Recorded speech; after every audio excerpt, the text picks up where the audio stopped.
It's episode 3, and this week we are going back to basics. Hi, I'm Charlotte, and welcome to the Change the Balance podcast. Today's episode, we are going to be talking about protected characteristics and intersectionality.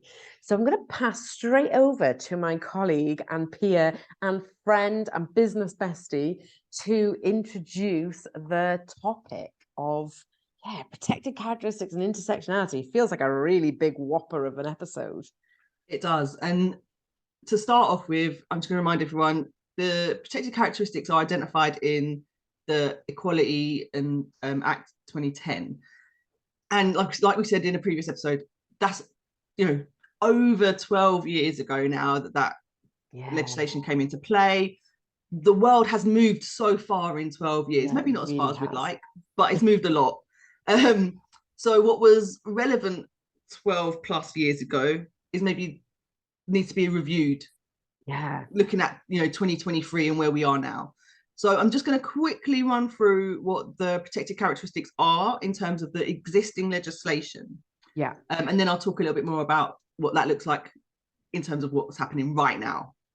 So the 9 protected characteristics are age, and they're in alphabetical order, so no priority is given to any particular characteristic. I didn't know that. Yeah, so we try and put it in alphabetical order because then it's there's no weight. Priority, yes, or priority given to any groups. So we've got age, disability, gender reassignment, marriage and civil partnership, pregnancy and maternity, race, religion or belief. Then we have sex, and in brackets it says gender, and then we have sexual orientation. Now that's the 9. Just from that list, language has moved on. A lot of the language in that is very binary in terms of how, pregnancy and maternity, that would, in the way it was written then, was about women and supporting women around becoming parents. However, we know now that it's more, parenting is a much broader piece than just giving maternity leave. What does that look like for dads? And lots of organizations are starting to give paternity leave or parent leave, which reflects that kind of joint care strategy that a lot of families are implementing these days, which is brilliant. Actually, not even these days. I think it's always been the case. It's just not always been supported. So about being more supportive, more flexible. I know, actually. My husband, when I had my son, he probably took the majority of the picking up from school if needed. So whilst I was the one that my son would maybe want when he was poorly, the practicalities of it were much more flexible for my husband to do that than it was for me. Just because the organization that I was with at the time weren't as flexible in the options available. So, and that wouldn't have been in law. That's just the way that the organizations work. And I found almost the opposite. Where I worked in like public sector education, I was able to really negotiate flexible working hours. So I did like 4 hours a couple of days a week, where I'd work from 10 till 2 to allow me to do school run either end of the day. But then the other days I would work really long days, and my mum would pick my daughter up. So I could work way past the end of school. So it's a little bit about, being able to mix and match, and that flexibility, because my mum works public sector as well, she was able to go co-parent in responsibilities. I need this time, and they were allowed and enabled her to be flexible. So it's about that. We talked about equity before. It's very much about the equity part, and that's the reality for families and communities and individuals now. But that wasn't necessarily the focus when the legislation was written. So we in there it talked about gender reassignment. We might change the language around how we identify that protected characteristic if we were to write this legislation at this point in our evolution as a society. And I think, like we've said previously, the 9 protected characteristics probably don't go far enough. Definitely. So we could maybe look at things like intersectionalities, where people are working through more than one of those identities, and most of us will have more than one linked identity. the fact it talks about race, I personally don't like the term race. I prefer the term ethnicity, because actually, or culture, because there isn't multiple races. There's one race, the human race.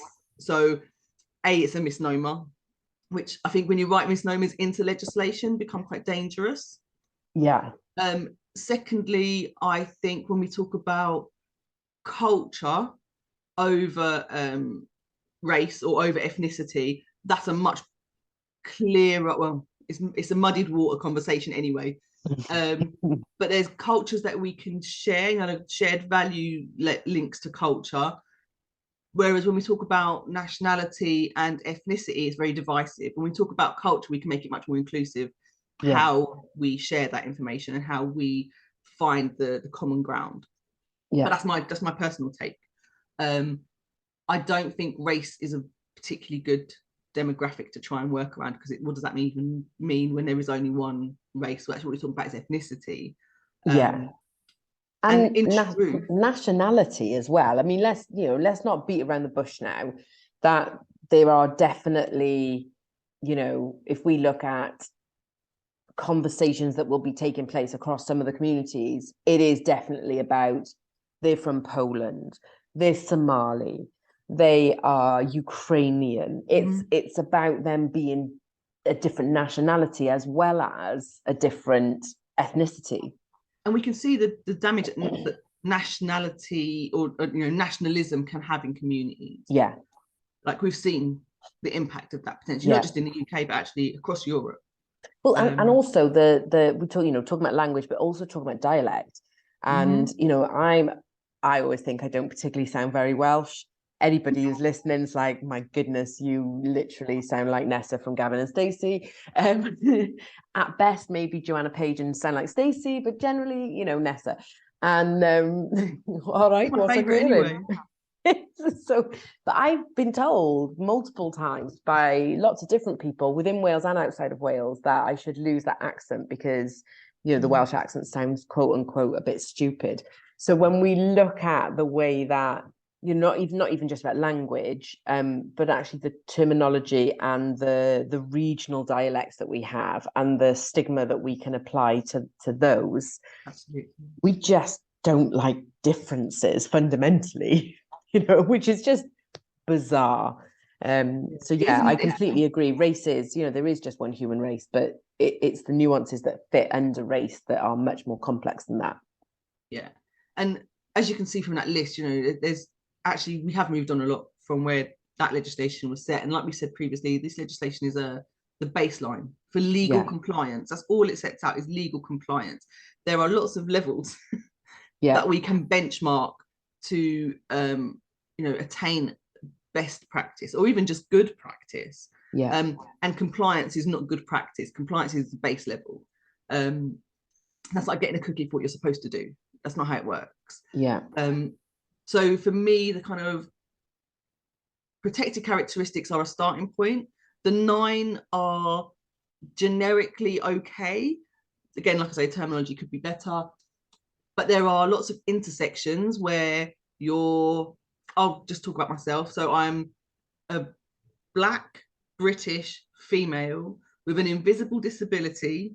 We'll just go with those for now. I think that's enough. So the way that those elements of my identity can cause multiple barriers to engagement, for example. Now, I'm really lucky. I've got so much privilege on my side. I come from a family where education is the norm, and my family are very articulate, and I had access to education and things that a lot of people from the kind of background where I am from wouldn't normally get. So I recognize the privilege that has allowed me to navigate the world slightly differently to the majority of people who come from where I come from. However, it doesn't mean I don't have the barriers. So the intersectionality part is understanding that being Black might set you a set of hurdles, but then having a disability on top of that will set you a second set of hurdles. So it's not just as simple as doubling or tripling the hard work you have to put in. Sometimes those hurdles are now twice as high. It's not just there's twice as many of them, but now they're twice as high. So how do we navigate and help, allyship, in terms of allyship, help people around us navigate those hurdles? Or actually, how do I help remove those hurdles so that you don't have to go through that. Intersectionality can affect people in different ways. Yeah. So it's really about having a conversation with the individual about how do you see these barriers and how do I help you manage them, overcome them, remove them, Yeah. depending on where your power structure is and what you can actually physically do about the challenges.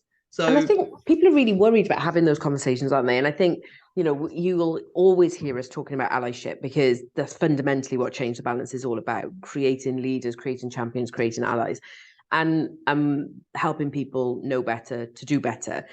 And I think that conversation can be really hard because, as somebody who doesn't have a disability, I can absolutely tell you that I won't be the only one who's having that narrative of, if I ask them, will I be offensive? If I ask them, am I pointing it out in case they didn't know, or that they've got a disability?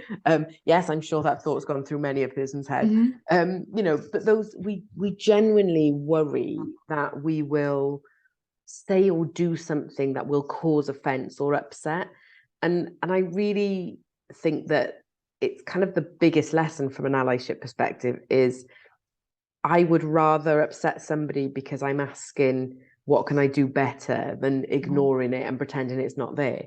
I've definitely seen lots of people who've ignored that there's a person in a wheelchair. Like, you can't ignore it. You just have to, understand how to navigate that situation. And 99% of people in a wheelchair will probably not be offended if you say, do you need a hand with anything? yeah, When can we're I in assist you? yeah, when we're in a building that is not fit for purpose. Mm-hmm. And I think it's that fear of asking that often stops people. I used to work with a girl, like, I'm not going to name her or anything, but I used to work with a girl like same age as us. I'm saying girl like she was young. We are young. um, like years and years ago, and she's partially deaf, like born partially deaf. So she wears hearing aids to amplify, but it's not going to get better. Kind of. Her sister has ME, so her sister's in a wheelchair, and she's pushing her sister in the wheelchair around the shopping centre doing the shopping, and the shopping assistant speaks to my friend who's deaf over her sister who's in the chair, but about what the sister's purchasing. The sister is doing the purchasing. Yeah.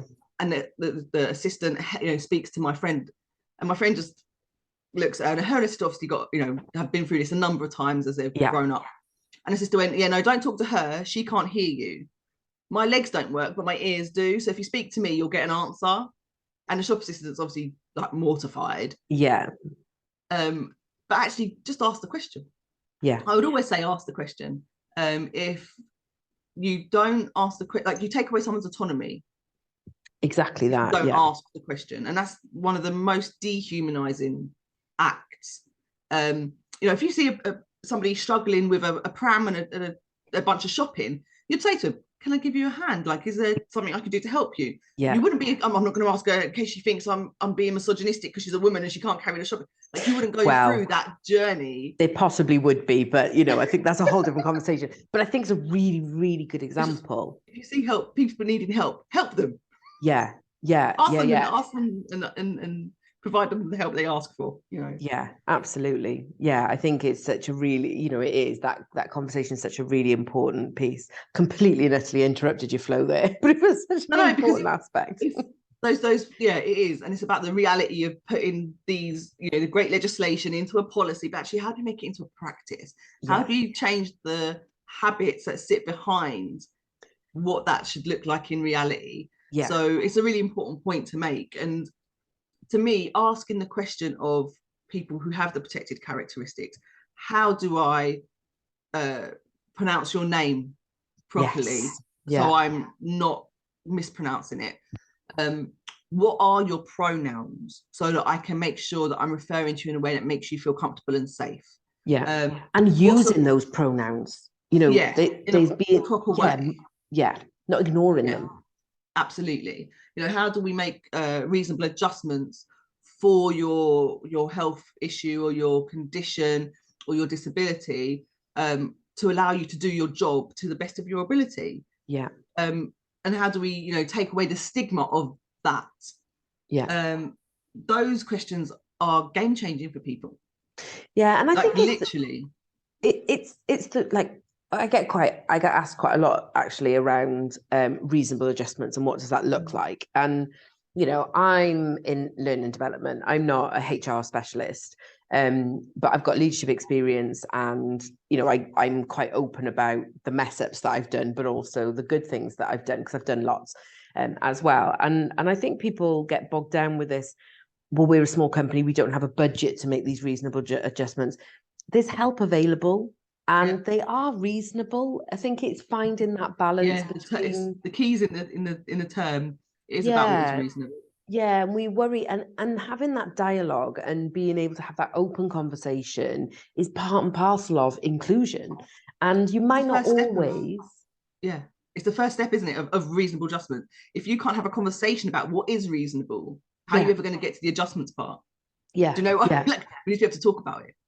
Yeah, and I think this is where the whole process of change of balance really kicks in for me, and this is where it definitely is led from a soul part perspective, because we can do and we can have recruitment policies in place, for example, that say we have an equal opportunities policy in place.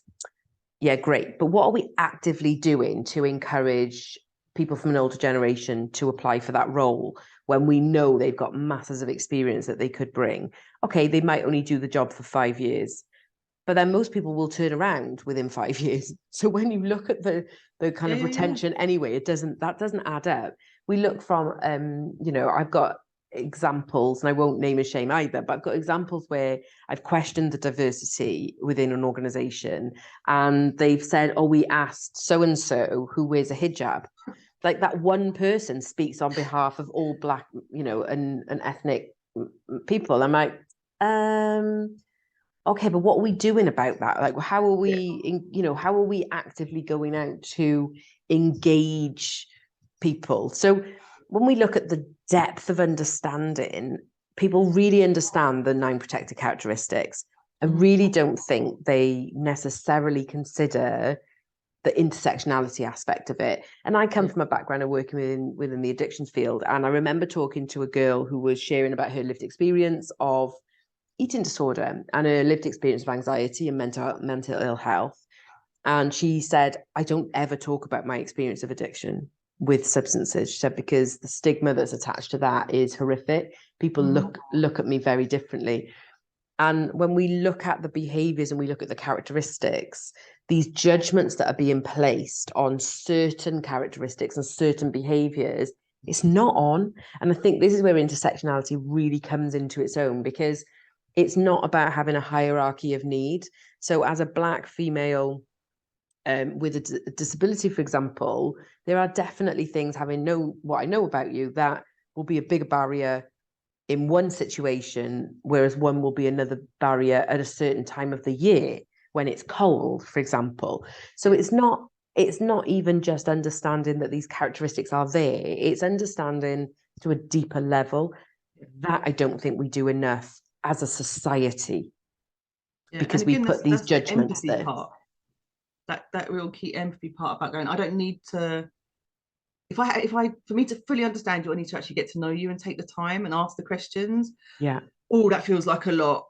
Is it not just a template I can use? Is it not just a checklist I can use and put all of you in one box together and done? And that's everything that equality, diversity, and inclusion practice is not meant to be. So in terms of, we can put policies in place for the 9 protected characteristics. There is nothing in the legislation currently to support intersectionality. Yeah. And I've been in conversations with, commissioners, and I'm not going to name and shame, where they've gone, but because, the disability, space has taken up all of the time and energy and resource within this organisation, we haven't got any resources left to direct towards Black and ethnic minority staff and stakeholders. Yeah. But we've done an awareness day. Yeah. But we've got a Black History Month event happening. Yeah, and we changed our flag to a rainbow. The tokenism, this is where I get a bit ranty. Listeners, we're only episode 3 in. We get ranty at some point. You haven't even heard the potty mouth yet, but we definitely get a bit ranty. And this is my frustration, is that we can't we've been doing tokenism for quite a while now. We've been talking about discrimination for a really long time now. We have been, we've had the Equality Act in for over a decade, yet we're still really so far away from genuine inclusion and real life equity that we still have so much further to go. We have to do better. Equality, diversity, inclusion is treated like a cake. So if I take a slice out for disability, now there's less of cake left for the other 9 protected characteristics. And actually, equality, diversity, inclusion, it shouldn't be like a cake. It shouldn't be a limited, finite resource. It should be invested into every element of what you do all of the time. It's not about ring fencing, going, okay, we've got LGBT Pride Month here, and we've got Black History Month there, and we've got a suicide awareness here, and that bish bash bosh, there we go. That's not how it works. And all of the training and all the policies in the world aren't going to do anything about it unless you make the cultural changes and the habitual changes and the mindset changes that go alongside all of that, which is why building, like Change the Balance and the communities and the package and the being part of that conversation, where you go, oh, I tried this thing and it didn't quite work, and who can I bounce that off? Who can I go and speak to about that? Who can I who can help me challenge myself around how I've implemented that, or what my practice is, or what I need to improve. A lot of us had to find a way, like in the dark, figuring it out by ourselves, sort of groping around in a kind of really haphazard manner, and actually utilizing those people who have gone before, who have been doing this for 20 plus years. That's a massive pot of value, and you'll see over the next however many episodes, we have got amazing kind of specialists in their field coming in and talking about their journeys and their experience, and the value that these people, that all people can be the asset. The stakeholders are your assets. 100%.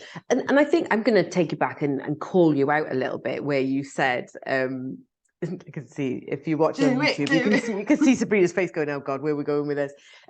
But what I want to call out is just where you said, I have these disadvantages, but I also have this privilege. And I think that privilege is only really there because somebody somewhere did the work. And when we look at that historical kind of generational aspect, somebody somewhere did the work to change the balance. And when we look at allyship and creating leaders and just being better human beings, you have to take ownership for that, and you have to be able to step back and go, okay, I'm going to do better. Now, there's I say jokingly, I don't think it has been joking, but we've kind of tongue-in-cheek talked around the let's look at one thing at a time. But the reality is that it's bloody exhausting if you're constantly fighting 1, 2, 3, 4 plus, intersectionality aspects of what's going on, which is very real for your life. So that navigation of it has allowed you, yes, okay, some privileges, but that's probably because somewhere back in that family tree, something changed and someone went, flip this. I 100% stand on the shoulders of giants. At the point that you see what the achievements my mum's made, the achievements of my grandparents, fighting in this specific space and arena. Being mixed heritage back in the 60s when that wasn't a thing. Like those are the people who have enabled me to be in the place that I am. Against the odds. So I've taken nothing away from that, and I recognize that they literally catapulted me way beyond. You're a bit of a force to reckon with too, just saying. But I hear what you're saying, and I think I guess my point, and I'm not sure it's come across quite so well to the listeners.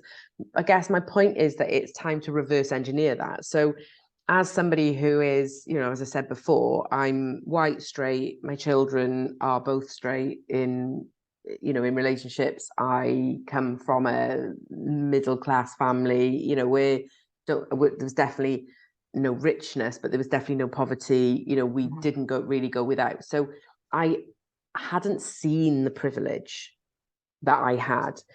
And I know that I could leave my office right now and be at a train station in Cardiff city centre probably by 4 o'clock, if I'm being entirely honest, if I timed it, in the right way. Mm-hmm. I get that my able body allows me to do that. And it wasn't until I did that work to be able to go, well, duh, yeah, of course, you can do that. And I think, so yes, we've got, families that have done the work to, like you say, stand on giant shoulders. I think we've got to dismantle the giant in terms of the privilege that we have outside of, for me, multiple categories of protected characteristics, just from that perspective. And I think it's a really important part of the conversation around, what are protected characteristics and what is intersectionality. Yeah, and everyone's going to define theirs differently. Yeah. So it's very much about, so back when I was a young person starting out in my career, there was lots of conversation around self-identification around your ethnicity. Yeah. And I think actually when we talk about protected characteristics in general, we should be talking about how that person chooses to identify. It's not for me to determine, oh, Charlotte's a cis white female, like that's not my decision. Because actually looking at you, I could be completely wrong. You could be Polish and gay, and just from looking at you, people they think they know. Yeah. But actually it's not that simple. And well, interestingly, I have that a lot. Lots of people do think I'm gay. Pick your Polish gay.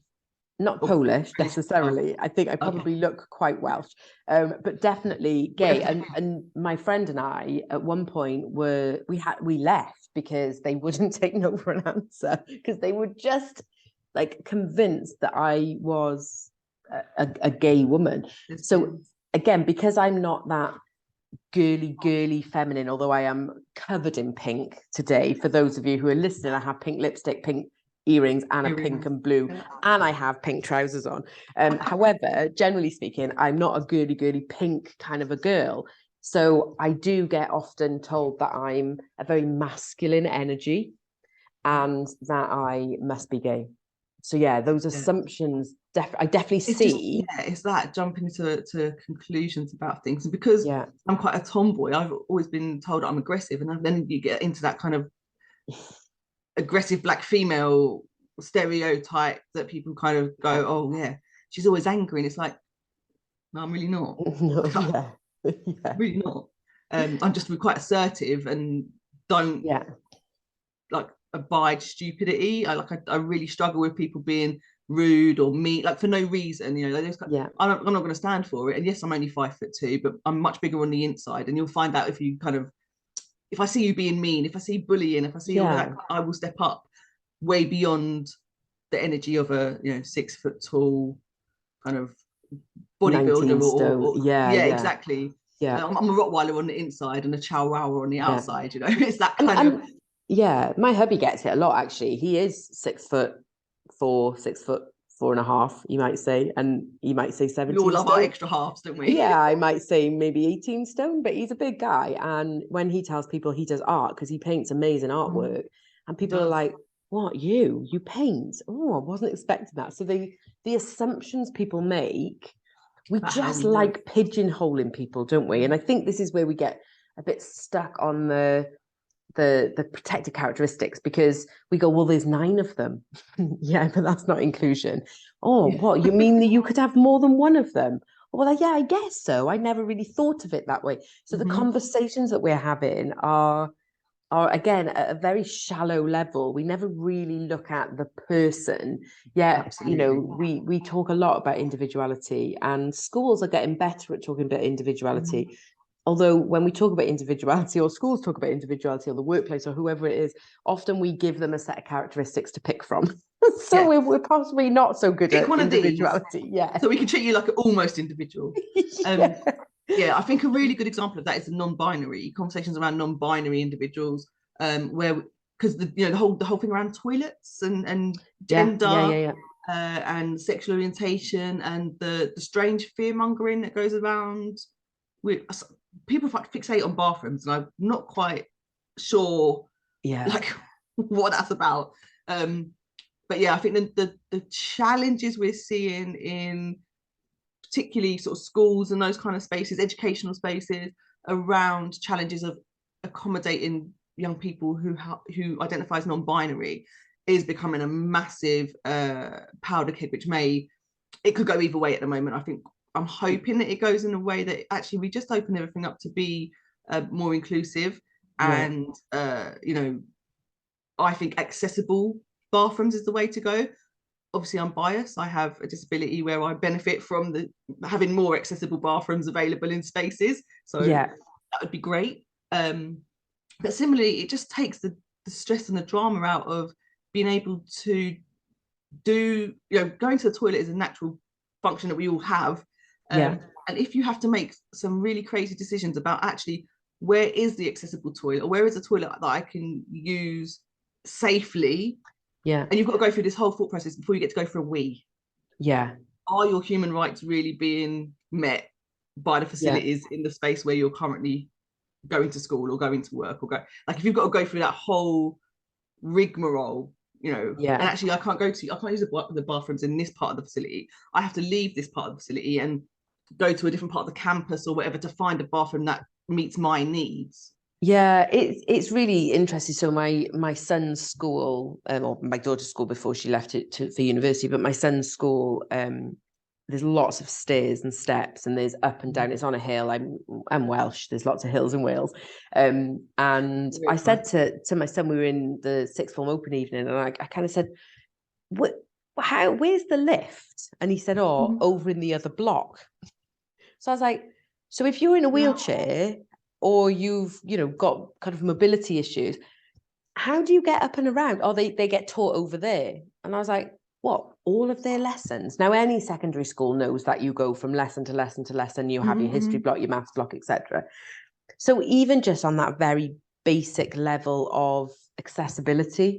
So I find the conversation around toilets really interesting, and I sit with you on that. And I think that there should definitely be more accessible toilets, and I think there's definitely a space for kind of gender neutral toilets, and then where they in their school they have a kind of communal washing area, and then there's males one side, females on the other side, and then they've got some gender neutral ones either side, which are kind of almost in thirds, if you want to look at it, visualize it that way. However, if you've got disability, you can't use those toilets because there's no way to get to them. So I find it really interesting, the conversation, and how quickly we can move certain conversations over and make those changes. Because if we look at where the conversation around kind of non-binary has come and how quickly we've been able to make reasonable adjustments there, yet we're still not having accessible buildings in a mainstream school. I mean, this building is quite old, granted, but they've definitely had adaptations to it that haven't had that taken into place. So the conversations and the way that policy and I guess how quickly we can drive change, I find really interesting when we look at the protected characteristics as well. And on the socioeconomic level, there's always going to be disparities because it's always who is affected by these inequalities. And if you sit in the higher level of the hierarchy, if you're part of the dominant majority and one of these issues is affecting you, that's more likely to be addressed much more quickly than if you sit further down that, like the hierarchy of disparities and access to socioeconomic resource. If you're like in the lower levels, lower hierarchies of that, and something affects you, it's not going to be addressed as quickly because the power structure behind you and the access to having your voice heard is just not existent in the same way. So my daughter used a wheelchair quite a lot in the last couple of years of her experience at senior school. And, it was horrific. She was being taught separately to everybody else. It was like social exclusion that goes along with having a disability is not a challenge enough. You're going to keep me away from all of my peers and teach me like I'm like some kind of leper. Like it's not contagious, but your physical building doesn't allow me to engage with my peers. And again, how are you meeting somebody's human rights if you're constantly excluding them, not because they've done anything, not because they can't be around other people, but because you haven't implemented the systems to allow them to engage. So those kinds of issues are a constant battle around the protected characteristics, which is why intersectionality conversations are so necessary. Yeah. I think that we probably will come back to this in future episodes, because I think it's such a big topic. And I think there probably is, as we kind of unveil our guest speakers, there'll be lots more conversations that will come out from the protected characteristics that are based on that lived experience and that personal journey that somebody's experienced. I also think it's a topic that you could go down multiple rabbit holes. It's definitely a Warren. And I guess there's no easy answer. And when funding's involved, there's always going to be more of a battle. Sadly, that's just the reality of certainly the economic crisis we're in at the moment.